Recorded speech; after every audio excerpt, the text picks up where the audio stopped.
It started with a thunderous collision, Caitlin Clark face first into the wall, and the crowd completely stunned.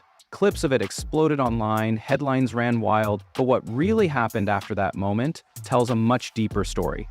This wasn't just a hit, it was a challenge, a warning, and a turning point all at once. Because what Caitlin did next didn't just change the game, it reminded everyone in the WNBA exactly who they were dealing with. The hit that froze arena. The moment Caitlin Clark's body slammed into the wall, the crowd went silent. You could hear shoes squeak, a few gasps, and then nothing. It wasn't just a foul, it was a shockwave. The kind of moment that makes fans rise to their feet and players pause in disbelief. 1 second, she was driving hard, eyes locked on the rim, and the next, she was airborne, crashing into the stanchion behind the basket. But here's what most people missed. This wasn't just physical, it was personal. Just weeks earlier, Clark had made history on this very court. A rookie triple-double against the defending champions had embarrassed the Liberty in front of their home fans. Now, they weren't just playing basketball, they were out for redemption, and they didn't care if it meant knocking the league's biggest rising star into the stands. But the most incredible part?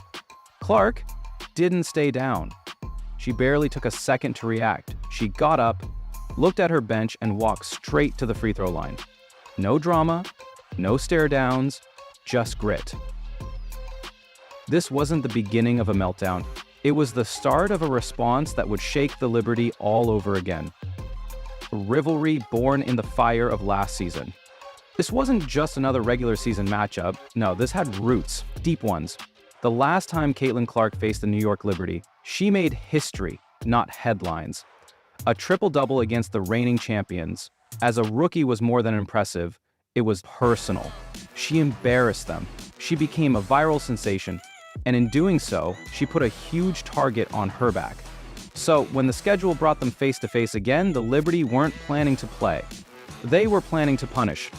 From the first possession, their intentions were clear. Full court pressure. Physical defense, screens that hit like bricks. Every Liberty player had one mission: wear Clark down. Breanna Stewart's eyes never left her. Natasha Cloud barked orders like a general. It wasn't about stopping a shot. It was about setting a tone. They wanted Clark to feel them, every second, every step. But what they underestimated was her memory. Clark came in knowing exactly how it felt to beat them. And now, even after being knocked into a wall, she showed no fear. This game was no longer about stats or standings. It was about pride and payback.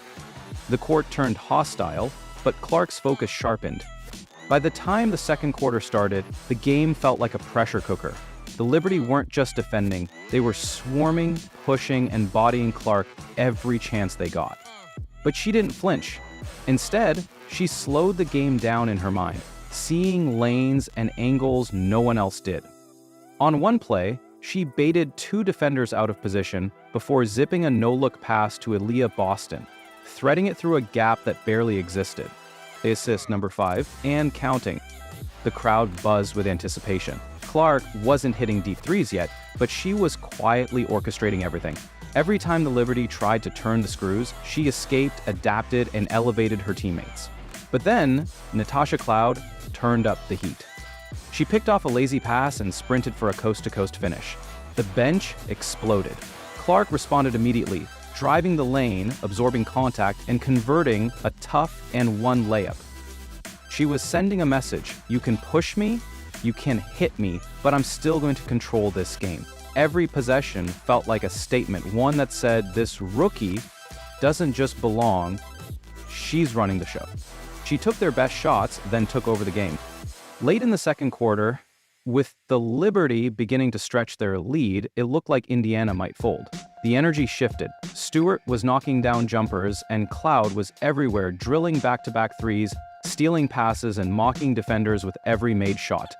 The Fever needed a spark, and fast. Enter Kelsey Mitchell. With seconds ticking away, she nailed a deep step-back three to keep Indiana within reach. But it was Caitlin Clark's response that flipped everything. She ran a high screen with Boston, froze the defense with a hesitation dribble, and slipped a dime right into Boston's hands for another easy bucket. It was her 7th assist, and it wasn't even halftime. But what happened next showed her grit. With just seconds left in the half, Clark tried to push transition and got whistled for a foul, trying to recover a turnover. 2 free throws later, Liberty entered halftime up by 1. But the look in Clark's eyes said everything. This game wasn't over. She had taken their punches, she had seen their game plan, and now she was ready to unleash her own. Her patience, her precision, and her pain tolerance were all building towards something explosive. After halftime, Clark triggered a silent storm. As the second half tipped off, Caitlin Clark looked different. Sharper, quieter, more dangerous. She wasn't just making plays. She was stalking them. Kelsey Mitchell hit first, slashing through the lane and dishing to Lexi Hull for a clean corner 3. Then, Clark went back to work. A perfectly timed bounce pass to Boston on a short roll, an over-the-top lob after reading the defense. Assist number 8, then 9. It looked effortless, but it was execution at the highest level. Natasha Cloud tried to match the energy. She weaved through traffic and kept punishing Indiana's defense. But Clark didn't blink. The Liberty were throwing traps, hedges, and switches at her. Nothing stuck. Then, the breakthrough. Clark zipped a laser to Mitchell, who stepped back and buried the triple. Her 10th assist. Another double-digit night as a rookie. But Clark wasn't satisfied with facilitating anymore. She wanted blood.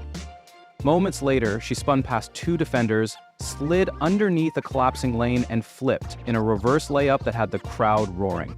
Then came a deep, confident 3, her first after a long dry spell.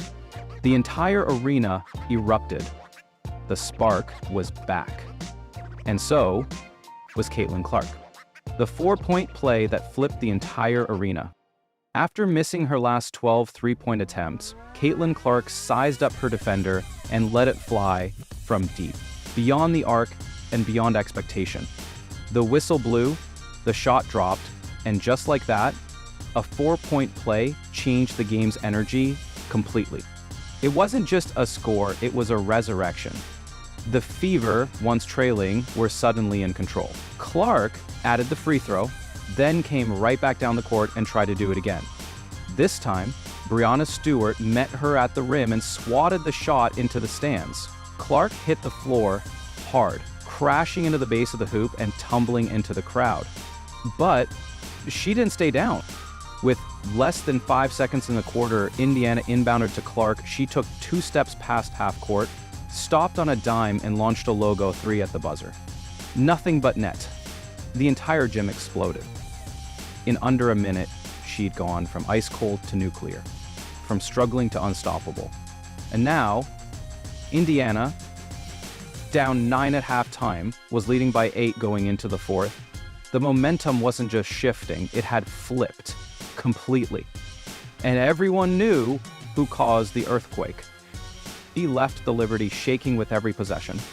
The final quarter began with Caitlin Clark feeding Aaliyah Boston inside for an and 1 bucket, a 10-point lead. But the Liberty weren't going away. Cloud answered with a coast-to-coast drive, then picked Clark's pocket and dished to Stewart for a quick layup. The lead was melting fast. And then it was Sabrina Ionescu's turn. She found Jonquel Jones beyond the arc for back-to-back threes. The Liberty had erased the deficit, and then some. Indiana needed a response. Fast. Clark and Boston delivered. They executed a flawless Spain pick-and-roll, freeing Boston for a mid-range jumper. Then Clark split the defense again and floated one home. Tie game. Every play felt like a heavyweight exchange. Shot for shot, scream for scream. And yet Clark remained surgical. She wasn't just reacting, she was dissecting. With 10 seconds to go, Ionescu drove the lane and drew a foul.